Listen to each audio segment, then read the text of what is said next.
You're listening to the More Than the Music podcast, episode 44, featuring Mikey and Cliff from 7th Time Down. Just seeing all the videos on social media of parents sending us messages like, oh my gosh, this song's like speaking to my 4-year-old or my 5-year-old, and they send us videos of them totally getting the words wrong and singing God is on the moon or God is on the roof or, whatever it is. But it's cool for me because not every song is going to speak to children, and me being a dad, it's cool to add to the conversation in that way and give the next generation like a bit of truth that they can grab onto at an elementary age or even younger, and just sow into their lives that way and watch God impact the hearts of little kids. You're about to hear how 7th Time Down has known each other since middle school, what they did for fun in their small town, how they still record in the basement where they first started playing music as kids, and what song on God is on the Move they were literally living out as they were writing it. I'm Justin Paul, along with Mikey and Cliff from 7th Time Down, and we're going to talk about a lot more than just the music.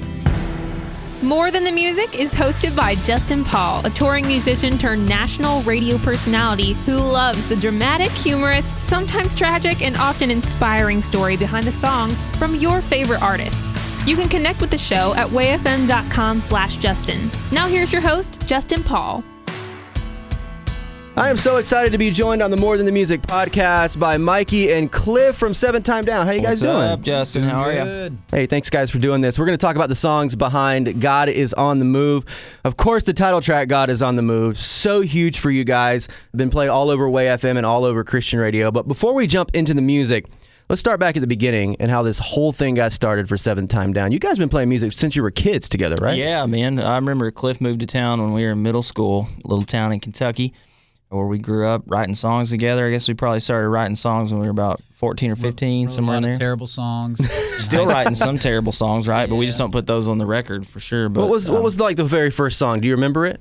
One of them. No, don't even pretend you don't remember it. I made a mistake. Now they know. Now, some of the titles were. One was called Slapstick, and so that's cool. They were Christian songs. Christian songs. What was the chorus of Slapstick? Dude, I do not know. Covering. It's just a bunch of. You'll never see recordings of these songs because they're either burned. No, I'll tell you exactly where they're at. They're locked in a safe at my dad's house. Yeah, that's true. All the recordings, the video, and I said, if you ever show this to anybody, we're done.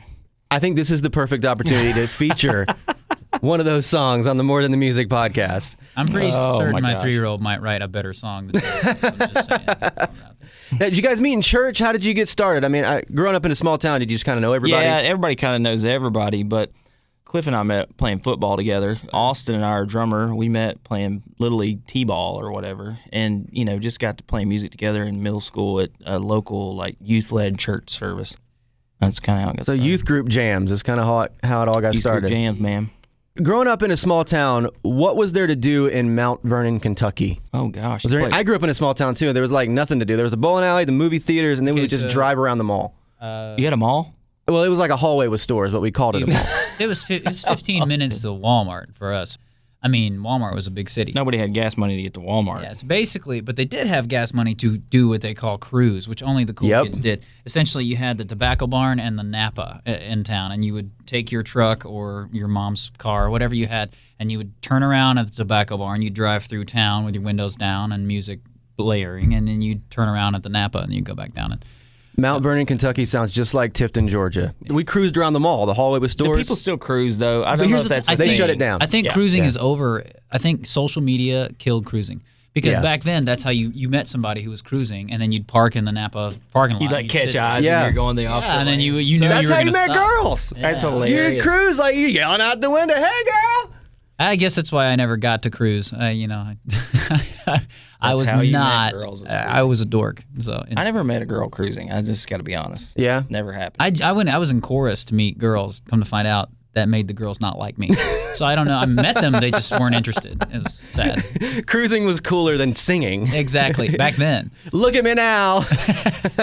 Oh, man. But you guys been best friends, right? But did you always play music together, or did you do other things? When we got in high school, Cliff was in a band with Austin and Eric, which is our guitar player and our drummer. They had a band, and then I had another band with some other guys in school. You would play shows together, or jam or whatever. But after high school, is when we tried college and realized we weren't very good at it. And that's when we started 7th Time Down together and bought a van and hit the road and started touring. I think I saw somewhere you guys did like some cover bands of like Christian artists too. Yeah. Was there a DC Talk cover band? Well, we won't say a DC Talk cover band, but we were a cover band that played lots of DC Talk songs and a lot of Audio Adrenaline songs. Third Day, Reality Check, Newsboys. I mean, there's tons of them. We could play the entire Bloom record from Audio Adrenaline, like front to back, like even like the song Bag Lady. See, they could. I was super sheltered growing up. I went straight from Carmen, like Satan Bite the Dust, and oh my goodness, to classic rock. Like when I finally was like, you can buy your own records, I was like, done. I'm gonna go buy classic rock and whatever. And then when I got in the band, I'm the guy that they have to teach all the worship songs to because I never heard them, and stuff. But that is true. I forget about that sometimes. I didn't even know that music like you guys would play. I didn't even know that existed back then. I was like, well, it's either like church hymns or like Carmen. There was one song that Toby Mac was with Carmen on his record, and I didn't even know who Toby was. He said, it's Toby time. And I was like, what's that? Is that like Coke snack time? It's been so long, I forget about that. Time. Yeah, Cliff I didn't know wasn't in our middle school band. I just realized that. Yeah. Cliff wasn't in the middle school band. Cliff and I started our band freshman or sophomore, but we had a band in middle school as well. Right about the time when I was struggling with girls because I was not cool, Mikey says, hey, I know you got a guitar or a bass. Do you know how to play? And I was like, nah, not really. He says, you want to be in a band? And I was like, absolutely. Maybe that'll help me. Yeah, right. Maybe that'll help me. You don't have to play an instrument to be in a band, right? You just show up and wear your guitar. Back in those days you did. Maybe not so much anymore.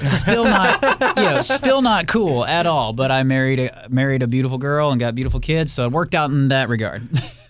Back in those days. I love it. I'm the old guy now, I think. I just feel you saying that just confirmed it, man. I'm the old guy. Back in those days. This is not supposed to be a depressing podcast. Stop talking about that. So when you did DC Talk songs, who was Toby Mac? Who did the rap? I feel weird saying me, but it was me. I was the only guy. You got rap skills, Mikey? Now, being in 7th Time Down, I have performed Jesus Freak with the Newsboys, with Tate, and I did the rap part. True. And Tate was like, hey man, should we rehearse or practice or whatever? And I'm like, dude, I've been singing this into my hairbrush, like in a mirror in my bedroom since I was like 12. So we got this. We did release one rap song, our version of Little Drummer Boy. Oh yeah, we did. Okay. Where we rap a lot. Don't tell me. Like that's the ones I burned. This Christmas season, you'll be like, let's pull out Little Drummer Boy and hear what that sounds like. And I do want to hear that now. And we do every time we do the Christmas shows. Everybody's like, you gonna do Little Drummer Boy? So this year we borrowed a couple of snare drums from the local marching band director. Yeah. Yeah, man, we played Little Drummer Boy, and we did the rap, and we had Adam from Audio Adrenaline come and sing with us, and it was fun, man. It was cool. I got to see that now. Google it. Here, there's probably some footage. It's on the interweb somewhere. Google it up. Yeah, the worldwide world of web. Now, you recorded a lot of your songs in your basement, right? Yeah, actually, the basement that we recorded a lot of God Is on the Move and Just Say Jesus in is the same basement that... You're still recording in it? Yeah, because I bought the house from my parents that I grew up in. So it's like the same basement, and it's obviously a different studio space, but it's the same space, just different. That's pretty cool. If the walls could talk and see the evolution of 7th Time Down... It's all in that basement. Yeah. every bit of it. Obviously, you're doing much bigger things than you were when you were teenagers. Why do you still go back to that studio to record? It's just a part of our story and a part of who we are, and plus it's where I live, and it just makes sense to write songs. It's convenient. You can record in your pajamas. Yeah, it's convenient. It's also like we don't have this big city, big world mentality like that. Like we feel like if God's going to make good music through us, it doesn't matter if we go in Mikey's basement or if we go pay X amount of dollars an hour to sit in somebody else's studio. God's going to make good music through us. So We've done a lot of recording in tour buses, 15-passenger vans, hotel rooms. Like we did a Christmas EP a couple of years ago that was all in hotel rooms, and then the last Christmas album we did, we recorded all of it on the bus. Other than the drums, obviously you can't fit a drum kit in there. But there was a vocal we were doing in an old abandoned schoolroom. We were actually playing in like the auditorium of the schoolroom, and we were in the back in like a messed up, broken down, taking an extension cable into the room. We were recording in that old abandoned schoolroom, and these guys were like, hey man, what are y'all doing? We're like, we're recording for a record, and they started laughing. Be quiet. Yeah, they were like, haha, yeah, right. And we're like, no, really, this is going on. I think the record. a lot of people do that nowadays, though. Like they record on the bus and in the hotels or whatever. I mean, we're all working all the time, so sometimes you just don't have the luxury of saying, "Oh, we're going to take 6 weeks off and make a record." Right. Do you ever get complaints from recording in hotel rooms? Like, come on, guys, that's really loud. No, I'm trying because to sleep. you just plug the guitar directly in and you put your headphones on. Oh, you're playing with headphones on? Yeah. Dude, technology is so Singing amazing. gets tricky. I mean, that you have to pick and choose your times and moments because That's just because we sing really loud. Yeah, That's the problem. I think you sing really loud. I do. It's unbelievable. Do you sing really loud, Cliff? Do you? He may be louder well, than I me. try to sing as loud as he does because if I don't sound like him, It's a match. if I don't sound like him, it sounds bad. So I got to try to sound like him. It's like dueling vocals on stage. Growing up together, I'm sure there are a lot of stories. I read somewhere that there was once a story with you, Mikey, and Eric where you tried to see who could go the longest without taking a bath. Oh, my gosh. Wow, how'd that story? Where did you get find out? this story? Holy moly! Hey, man, I dig up stuff. I text So, people. When we were in high school, Eric and I, one summer, we thought we would pull one over on our moms and just see how long we could go without showering. Because we were going swimming every day, right? That was the logic. Like, This is if we impressive and disturbing. So Eric's mom somehow found out around like 29 days or 30 days. Or 29 something. days? It was half the summer. Well, they were going swimming about every day. We were going swimming. And back then you use hair gel. You only had to go one hair gel like per month if you do that. You know, it's like you gel it and then every time you get it wet, it just re-gels. They take a bar of Zest or whatever into the pool with them. Actually, I didn't do that. It was just the kidding. chlorine. But so his mom found out maybe 29 days in or 30 days in and then ended up calling my mom. But I won because his mom found out first and I was able to go a few more hours. Is there a trophy She involved held or him something? down and scrubbed him down, you know. Oh, man. No trophy. Just now I get made fun of in a podcast with Justin with the way of him. That's it. I can't believe you know that. Dude, Unbelievable. I take like 2 showers a day. I'm kind of a neat freak and a clean freak, so the idea of going more than a few hours without a shower makes me... I was 14 years old back then, too. Well, so, even at 14, I yeah. took like 2 showers a day. You're just continually going to make me feel bad about this. I'm just saying it was an error in judgment, decision-making skills in my youth, okay? I've got like a 15-month-old. I change about 5, 6, 7, 8 diapers a day. So I probably could take a couple showers a day just for my hands' sake. Ugh. But no, I'm still My down. hands are continuously dry just from washing them too much. I can't imagine like changing diapers. I don't have kids. And one of the reasons I don't is probably because I would be disgusted by everything they do. Well, you get over that really quick. My kids. See, I hear that. My kids have puked in my mouth before, I'll be honest. I mean, literally. Dude, I'm out. I'm out. I was tossing my daughter out. up when she was really little, and I was playing like, oh, and my wife's like, don't do that. She just ate, and I'm like, oh, whatever. In my Dude, mouth. I have changed poopy diapers where I didn't even remember it because I was so tired and so asleep. I'd just be like, It's probably all over your hand and your arm. guaranteed. I've guaranteed had poop on the hands. Someday you're going to listen back, and you're going to think, they tried to warn me that when I had kids, I'd get poop. This is scary stuff now. Like, you understand, like, I'm slightly germophobic. I don't think I'm full-on You'll germophobic, get but over this it. stuff, like, dude, when I hear somebody saying they got puked in their mouth, I'm like, why would you ever want I that? laughed about it. Well, it's not that you want it. No big You deal. don't want that. Like, I could totally do without Griffin taking 4 man-sized dumps a day. I could totally do without that. I don't even know where it comes from. It's like he's sneaking off and eating, like, the neighbor's animals because he doesn't eat that much food to generate that much waste. But it happens. I could do without it and still love him. So it's not like you're looking forward to it. Oh, I'm definitely not looking forward to it. Yeah. If I never change a poopy diaper again, It'd be I'm great. happy. It'd be wonderful. Yeah. How long until you're not changing poopy diapers? Where are your kids about that age? Well, my oldest kid's been out of diapers for years, but my youngest daughter, she's 2, getting ready to be 3. So, I mean, we're getting close to being out of diapers. I got about 6 to 8 months. With Liam, we did 2 years, and then we do this. There's this crazy thing where it's like a week-long process, and they're trained. It's wild. That doesn't mean they don't have accidents. It's like you spend the first 3 days, no bottoms at all. No pants, no underwears, no nothing. It's like, You all just right. let your you kids just- run around the house. run around the house, bottomless, In and the it's nude. like every 20 minutes you set them down on a potty, and you give them a little laptop to look at or whatever, and eventually after 3 days they get so used to that like, I mean, it worked with Liam like a charm. Now Griffin, who knows? It may be totally disastrous. And How I may did we need, I may get need to to potty move. training children? When I have kids, I'm going to come back to this podcast, and I'm going to be like the best dad ever just because of this advice right here. No, Guaranteed I don't wrong. think I would take this as advice. I would take this as What learn I'm from our hearing is mistakes. that you don't hold your kid over your head. You let them run around butt naked. That's very Yeah, true. I think that's pretty Make sure sound. you feed them somewhere. in Feed there, them a too. little bit, and you're good. You're good. There are certain rules that go different for guy kids, girl kids, but you figure that out. Let's let you figure that out. Oh, man. That's sick, It'll be man. an adventure if kids ever come to my life. Let's jump into your Moving music. on. Yeah, God is on the Move. The first track on the album is the title track. It's the biggest song we've heard from you guys off this album so far. With this song being as big as it is, I'm sure you've heard like responses from people as they've heard this song. Yeah, so for me, keeping with the kid theme, there you go, Justin. Just seeing all the videos on the internet and Facebook and all the social media of parents sending us messages like, oh my gosh, this song's like speaking to my 4-year-old or my 5-year-old, and they send us videos of them totally getting the words wrong and singing God is on the moon or God is on the roof or, whatever it is. But it's cool for me because not every song is going to speak to children, and me being a dad, it's cool to add to the conversation in that way and give the next generation like a bit of truth that they can grab onto at an elementary age or even younger, and just so into their lives that way and watch God impact the hearts of little kids through a song that we wrote. It's been really cool, man. And seeing my own kids sing the song, and I got a video on my phone, actually, my 2-year-old just the other day in the back of the car, God is on the move, hallelujah. And she's just loving it. So it's a super special thing for me to see that, in the lives of kids. And then you guys took a trip to Manila and got to sing this song too. And Cliff, you were sharing a story before we even jumped on the podcast about how you're just blown away by the response. Oh, yeah, it was incredible. I mean, it was a little over a year ago, I think, right now. It's about a year and a half or something. And we took that trip, and it was my first trip clear across the world. Other side of the world. Other side of the world. We were at a revival where through their satellite campuses and everything, it was like close to 30,000 people or something crazy. That song, God is on the Move, was like their theme song. Their band, which was probably better than us at that point in the game with like all these like big band stuff, I don't know, trombones and whatever else, trumpets and stuff.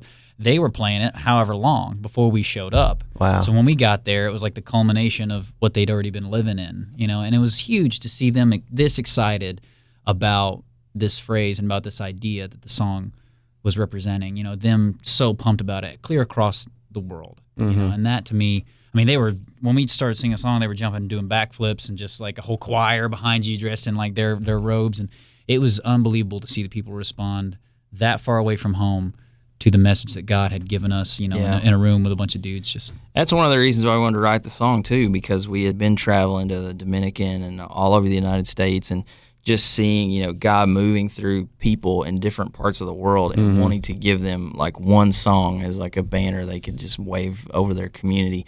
And so traveling to the Philippines and actually seeing God take that idea and it actually come to life, and see people like Cliff said, just living in that thought that like all over the world, the same God is moving through people in different ways and in the same ways.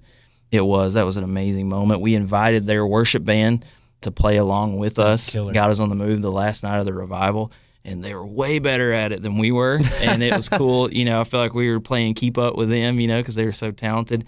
And we had some of their worship pastors sing it with us, and they were so much more talented than we were. If they ever got a work visa, I'd be out of a job. It was really cool, man. They would be the new 7th time to down. be involved in that. It was neat. Sometimes you can forget with so much negativity that you see on television or anywhere really that God is still working in our life. God still does miracles. God still changes people. I mean, sometimes you're just blasted with so much negativity that I'm thankful for a song like this because it is a reminder that God is still working. God is still moving. I think as a church, as a whole, like we need to start shining a light on the good things that God's doing in the world. Yeah, for sure. Well, there's so much focus on what humans are doing in these other parts of the world, and they're doing a lot of bad stuff. All these various factions and various groups that are responsible for acts of terror and all this stuff's going on. We don't have to talk about that because there's a focus on that 24/7. Yeah. There's very little focus on what God is doing in those areas too. God is on the move, hallelujah. God is on the move in many mighty ways. God is on the move, hallelujah. God is on the move today. Another song on this album, Lean On. What's the story behind this one? Well, we were on tour a couple years ago. We were out with a good friend of ours, Ryan Stevenson, and we had been on the road. Like, we saw ourselves all the way in California, and we had not been home in, like, I don't know, it was probably getting close to 3 weeks at that point. 20-something days. Yeah, it had been a long crazy. time. It was the longest that we had been away from home in a very long time. And I remember us all just being exhausted, but also the tour was over, so then we had to drive, like, 30-some hours home back to Kentucky from California. Mm-hmm. And as soon as we got home, we had to go straight to Nashville to write one more song for the album God Is on the Move. And I remember walking in with our friend Jason and just telling him, like, hey, man, I'm exhausted, and if the Lord doesn't give us a song today, I don't have like one more note left. We didn't even want to be there. Yeah, I mean, like, I just want to go home. We wanted to go home. He said, well, I think that's our song, because I think there's so many people out there that's just living life like exhausted, like that don't even know if they can get up and do it one more day, except for God and His grace and His strength. And so that was a song for us, just reminding ourselves, it was really a song that we wrote for ourselves that day, that we could lean on God's everlasting strength and hope and love to continue doing this ministry. And luckily, I feel like a lot of people have grabbed a hold of that because they were in the same spot. A lot of people are just tired and need reminding that God's good and He loves them and He's there for them. Yeah, on the surface, on the outside, like touring and doing all these cities and playing music looks so fun and so amazing, and it is, don't get me wrong, but man, it's really exhausting. Like when you guys are gone that much, when you're away from your family that much, there are times you just want to like crawl in your own bed and not move for like a week, right? Yeah, no, you're absolutely right. And to see how exhausting it is for our kids and our wives, knowing that my wife's at home working, she's with our kids 24/7 when she's not working, and she's getting them in bed at night, I'm not home, and the next day they have to do it all over again without me, so on both sides of the fence there, it's exhausting for me and them to have stories like with God Is on the Move or any of these other songs, from families that these songs are impacting them, for the kingdom.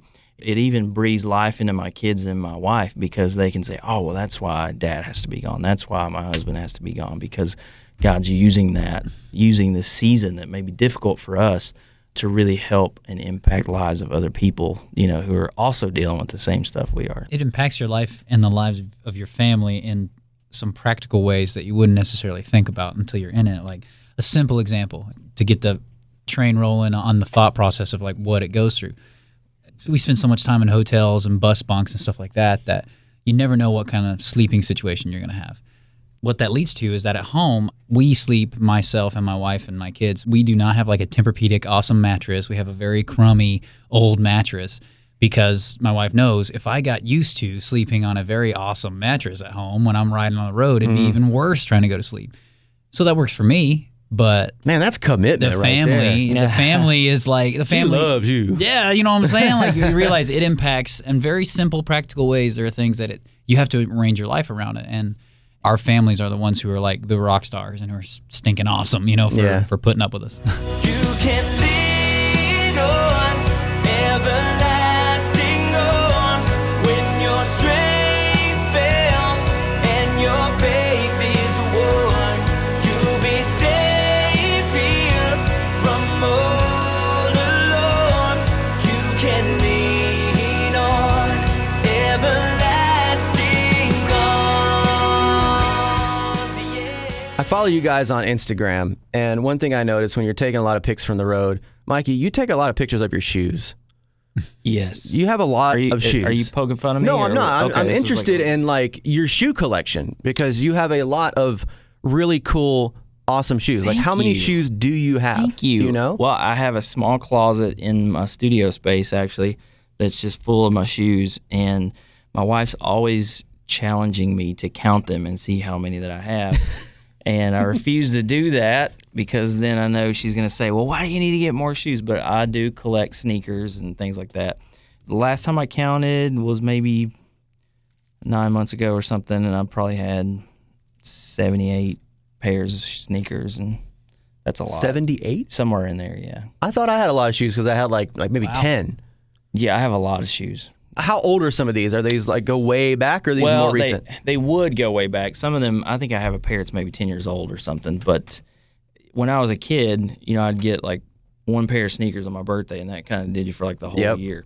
And my parents are really cool. They would always just let me pick out whatever I wanted. Well, I'd usually get Jordan sneakers, So that kind of started my love for sneakers. And then when I got older and got married and needed to find a hobby, I started collecting sneakers. So I would go into a discount Nike store and buy like a cheap pair of shoes and then flip them on eBay.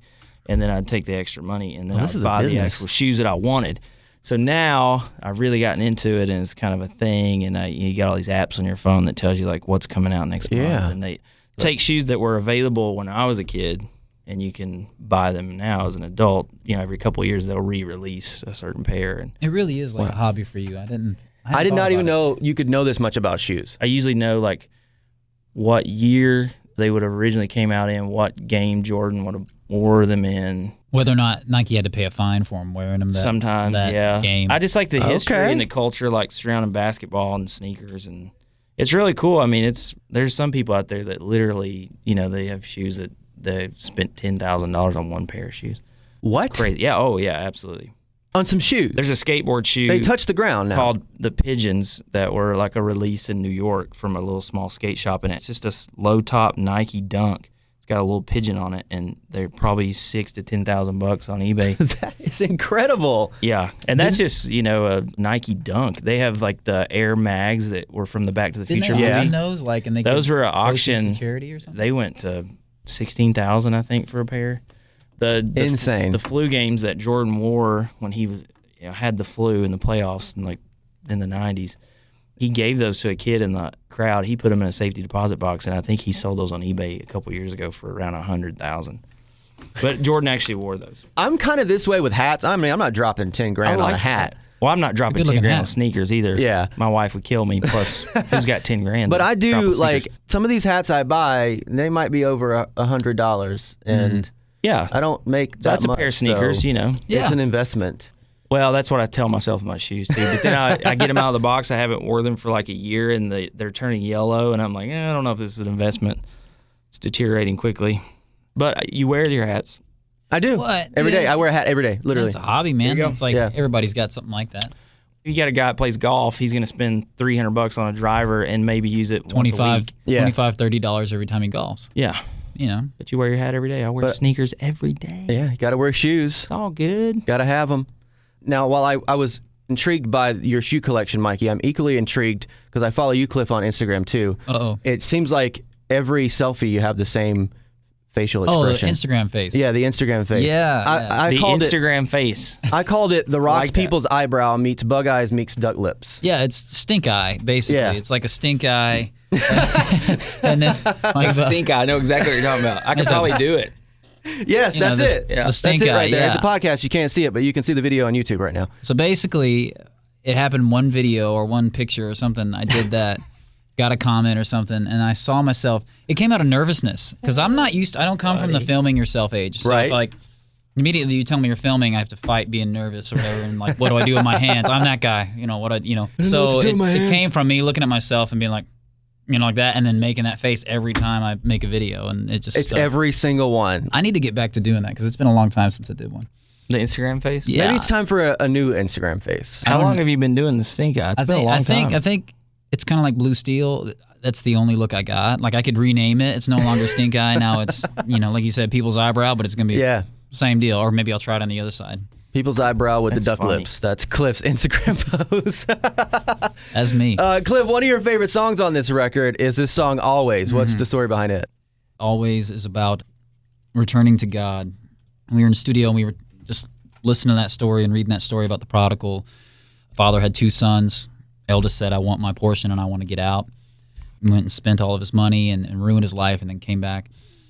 And we were writing that song and we knew it was a very big, very powerful thought. It felt like it was bigger than us, like we want to get this right. Because there are probably a lot of people that feel like they're too dirty or too messed up for God to love them. And that's just not true. But they need to know that. And so we were stuck at the chorus. We didn't know what the Father would say when you came back. It was hard to put that into words into a song, and we didn't want to mess it up. So being stuck for like 10 minutes on this part in this song, I got on the phone and said, hold on a minute. And I just called my dad. I said, hey, if I were to go out and just really mess up my life and just screw up and do some terrible things and then come back home, what would you say to me? And his first words were, what'd you do? I was like, no, okay, time out. Go to your room. This is just hypothetical. We're writing a song. He said, your kid's your kid no matter what he does. He said, you're always going to love him. Then I was like, okay, I got to go. So I got off the phone and we finished it, Wow. The lyric in that chorus says, you're my child no matter what you do. Welcome home for your mistakes. And it's just the poetic version of what he had said. I will always love you. You're my child no matter what you do. Welcome home for your mistakes. There is mercy, there is grace. I will always love you. You're my child no matter what you do. Welcome home for your mistakes. Your dad was a preacher too growing up, right? Oh, yeah. Did you ever have those moments where dad had to really get on you? And as a preacher, he couldn't really go too far because he had to get in the pulpit that next Sunday. No. My dad took liberty to discipline me however he felt I needed. There's one time where my mom didn't believe, he was a softie. Mom didn't believe that he had paddled us. She said, you just went in there and swatted pillows or whatever. And so there Was that like a normal thing he would do, like fake whipping you No, guys or I didn't something? Like, what? understand where this came from. I don't know why. My mom, creative. Okay, she's a creative. So anyways, he's like, I'll show you. And he pulled me out, and we had guests over, and dropped trowel right in front of all the people and showed my little red bottom, and I was so embarrassed. Oh, I thought you were going to say, like, he gave you another spanking in front of everybody just to No, prove Lord, it. no. Lord, no. He, I'll show you. Yeah, he just showed my little red bottom, and she's like, all right, and I was so embarrassed. That was worse than the paddling, but I was very sheltered, listening to Carmen. And today, our church sings all the hymns. Yeah. There are songs on the record that sound like hymns because when we go home, we go to our country churches, they're singing Amazing Grace and, Getting Ready to Leave This World and I'll Fly Away, all these songs that I can, my quote language. the entire... We don't really have like churches where we live. There's not like a contemporary service versus a traditional service. It's just like one thing, and you're not going to hear guys on the move. No, you're not going to hear that. But No. mostly hymns. That's how we grew up, and it's kind of just stayed there, I guess, for the most part. Yeah. Yeah, that's how I grew up too, man. I grew up in this country Pentecostal church where we sang like Victory in Jesus Yeah, and there you go. Old Rugged Cross and Power in the Blood. There's your Easter Come on. set right there, man. Beulah Land, come on now. Beulah Land. Yeah, absolutely, man.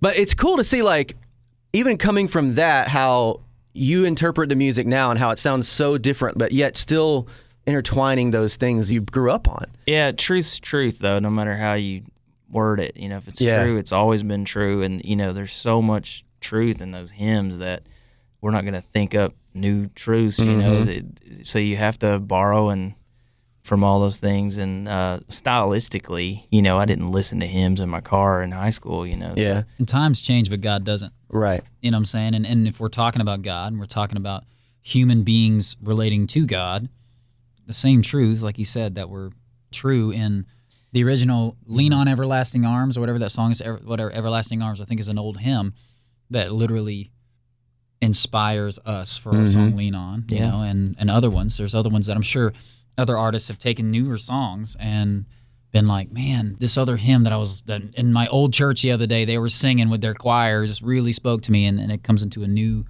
way of doing it. One song on your record that really reminded me of my home church was Revival. I think one of the lines is like sitting at mama's feet. Man, I used to sit under the pew and like sleep under the pew and everything, man. That song was like, dude, that was what I grew up like that. Yep, absolutely. Well, I think the first line talks about the church that I grew up in, little country Baptist church, I think it even had a dirt road leading up to it, but 50 people maybe was the capacity of the pews. Gosh, I just remember like really encountering Jesus there, for the first times as a kid. And like, I'll never forget that, just feeling like the heat from the person sitting next to you, and the pastor was like passionately delivering truth. Church fan. I think you even mentioned church fans going in the song. Oh, dude, absolutely. Praying and sweating. That's one of them. Like, picture of the church on it, Bible verse on the back. Yeah. That's my church today. The church that my dad pastors still is like 35 people. My kids now are like laying in the pew and whatever. That's great. Like, Yeah. typical thing, man. It's the same deal. Like literally cut my teeth on the back of the pew. I know you probably heard that phrase before, but like literally that was my childhood. That's awesome, Mom man. and Dad, you were in church no matter what. Twice on Sunday, once on Wednesday, man. Yep. That's cool. Take me back to the days of old, when we lived by faith alone.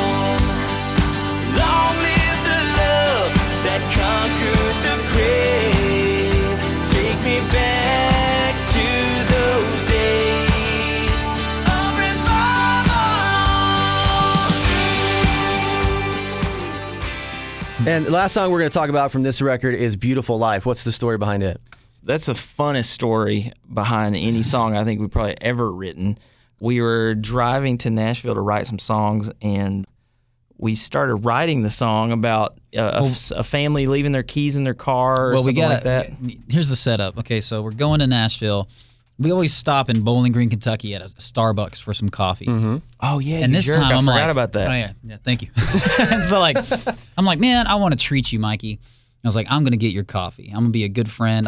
Let's stop and get coffee. He's So, like, of course, I order the biggest coffee. so he's like, yeah, man, I'll get whatever, And I'm like, dude, don't worry about it. I got it. I got both of us. I order mine, he orders his. Reach into my pocket, no wallet. Now, we're left on a 2-day trip to Nashville to write songs. No wallet, no ID, no nothing. And I'm like, hey, dude, I don't have my wallet. So he's like, oh, yeah, great. Okay, fine, I'll pay for it. But Mikey didn't care. I'm painting him out to be a whatever. bad guy. I'm still upset about it. He's still a little burned. He Anyway, set me up. Set him up. So he buys our coffee. I have no wallet, obviously. So for the whole time, not only is the coffee going to be on him, but apparently the rest of the trip is going to be on Mikey. If I order food, it's going to be on him because I have no money. So then we start writing the song, Yeah. right? About, you think about all the things you do. You leave your keys, you lose your cell phone, all these things that you do. And then when we actually get to Nashville, we are meeting with our lovely manager here, Derek Bruner, and we go back out to the car, and Cliff goes to open his door, and it's locked to the car. I open mine. It's like, hey, dude, unlock the car. And he goes, I'm looking at the keys. the keys are in the seat.